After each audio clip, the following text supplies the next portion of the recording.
خدا کے زندہ اور پاک کلام میں سے ذات کی کتاب اس کا 12واں باب۔ تب افرائیم کے لوگ جمع ہو کر شمال کی طرف گئے اور افتاح سے کہنے لگے کہ جب تو بنی امون سے جنگ کرنے کو گیا تو ہم کو ساتھ چلنے کو کیوں نہ بلوایا؟ سو ہم تیرے گھر کو تجھ سمیت جلائیں گے۔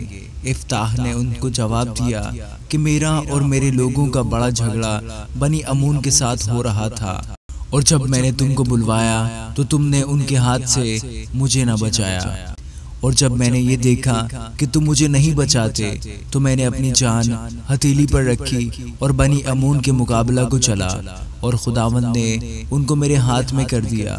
پس تم آج کے دن مجھ سے لڑنے کو میرے پاس کیوں چلے آئے؟ تب افتاح سب جلادیوں کو جمع کر کے افرائیمیوں سے لڑا، اور جلادیوں نے افرائیمیوں کو مار لیا، کیونکہ وہ کہتے تھے کہ تم جلادی افرائیم ہی کے بھگوڑے ہو جو افرائیمیوں اور منسیوں کے درمیان رہتے ہو۔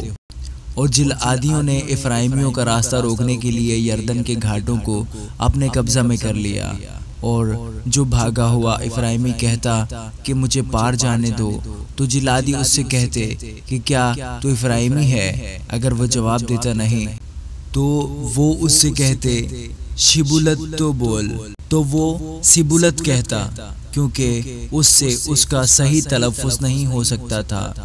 تب وہ اسے پکڑ کر یردن کے گھاٹوں پر قتل کر دیتے تھے۔ سو اس وقت 42,000 افرائیمی قتل ہوئے، اور افتاح 6 برس تک بنی اسرائیل کا قاضی رہا۔ پھر جلادی افتاح نے وفات پائی اور جلعاد کے شہروں میں سے ایک میں دفن ہوا۔ اس کے بعد بیت الحمی ابسان اسرائیلیوں کا قاضی ہوا۔ اس کے 30 بیٹے تھے اور 30 بیٹیاں۔ اس نے باہر بیاہ دی اور باہر سے اپنے بیٹوں کے لیے 30 بیٹیاں لے آیا۔ وہ 7 برس تک اسرائیلیوں کا قاضی رہا، اور ابسان مر گیا اور بیت الحم میں دفن ہوا۔ اور اس کے بعد زبولونی ایلون اسرائیل کا قاضی ہوا، اور وہ 10 برس اسرائیل کا قاضی رہا، اور زبولونی ایلون مر گیا، اور ایالون میں جو زبولون کے ملک میں ہے دفن ہوا۔